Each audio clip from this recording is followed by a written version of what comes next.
ನೋಡಿ ಈ ರೀತಿ ಕಾಪರ್ ಬಾಟ್ಲ್ಗಳಿರುತ್ತೆ, ಕಪ್ಪಾಗ್ಬಿಟ್ಟಿರುತ್ತೆ. ಇದನ್ನು ಯಾವ ಥರ ಕ್ಲೀನ್ ಮಾಡೋದು ಈಸಿಯಾಗಿ ಉಜ್ಜದೆ ತಿಕ್ಕದೆ ಶ್ರಮ ಪಡದೆ ಅಂತ ನೋಡೋಣ ಬನ್ನಿ. ನಾನಿಲ್ಲಿ ಒಂದು ಬಟ್ಲನ್ನ ತೊಗೊಂಡಿದ್ದೀನಿ. ಅದಕ್ಕೆ 1 ಸ್ಪೂನ್ ಆಗೋಷ್ಟು ಅಕ್ಕಿ ಹಿಟ್ಟನ್ನು ಹಾಕ್ಕೊಂಡಿದ್ದೀನಿ. 1 ಸ್ಪೂನ್ ಆಗೋಷ್ಟು ಪುಡಿ ಉಪ್ಪನ್ನು ಹಾಕಿದ್ದೀನಿ. ಇದ್ರ ಜೊತೆಗೆ ಒಂದು ಸ್ವಲ್ಪ ಅಂದರೆ 1 ಸ್ಪೂನ್ ಆಗೋಷ್ಟು ಕೋಲ್ಗೇಟ್ ಪೇಸ್ಟನ್ನು ಹಾಕ್ಕೊಂಡಿದ್ದೀನಿ. ಇದ್ರ ಜೊತೆಗೆ ನಿಂಬೆಹಣ್ಣು ಮೆತ್ತಕ್ಕಾಗಿದೆ ಅಂತಂದ್ರೂ ಪರವಾಗಿಲ್ಲ, ಅಥವಾ ಹೊರಗಡೆ ಇಟ್ಟಿದ್ದೀರಾ ಕಟ್ ಮಾಡಿ ಅರ್ಧ ಹೋಳಿದೆ ಅಂದರೆ ಅದನ್ನಾದರೂ ತೊಗೋಬೋದು. ನಿಂಬೆಹಣ್ಣಿನ ರಸ ಇಟ್ಕೊಂಡು ಇದನ್ನು ಪೇಸ್ಟ್ ಥರ ಈ ಥರ ಕಲಿಸ್ಕೋಬೇಕಾಗುತ್ತೆ. ಅದಕ್ಕೆ ಈ ಥರ ಕಲಿಸ್ಕೊಂಡ್ಮೇಲೆ ಇದನ್ನು ನೋಡಿ, ನಾನು ಕಾಪರ್ ಬಾಟ್ಲು ಎಷ್ಟು ಕಪ್ಪಗಾಗಿದೆ ಅಂತ ನೋಡ್ತಾ ಇರ್ಬೋದು.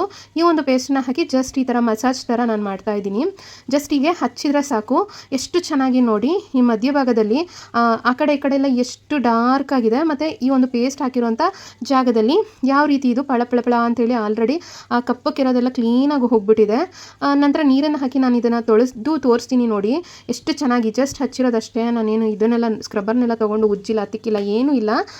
ಈ ಒಂದು ಕ್ರೀಮನ್ನು ಅಂದರೆ ಪೇಸ್ಟನ್ನು ಸಿದ್ಧ ಮಾಡ್ಕೊಂಡಿದ್ದೀವಲ್ವಾ, ಇದನ್ನು ಹಾಕ್ಬಿಟ್ಟು ಕ್ಲೀನಾಗಿ ಉಜ್ಜೋದಷ್ಟೇ. ಇವಾಗ ನಾನು ಬಾಟಲ್ ಪೂರ ಈ ಒಂದು ಪೇಸ್ಟನ್ನು ಹಾಕಿ ಉಜ್ಜಿ ಕ್ಲೀನಾಗಿ ತೊಳೆದು ತೋರಿಸ್ತೀನಿ ನೋಡಿ. ಈ ಬಾಟ್ಲಿಗೆ ಏನಂದರೆ ಸ್ಟಾರ್ಟಿಂಗಲ್ಲಿ ಕೋಟಿಂಗ್ ಥರ ಕೊಟ್ಟಿರ್ತಾರಲ್ಲ, ಆ ಕೋಟಿಂಗ್ ಜಾಗ ಬಿಟ್ಟು ಕೋಟಿಂಗ್ ಎಲ್ಲ ಒಟ್ಟೋಗಿದೆ ಆಲ್ರೆಡಿ.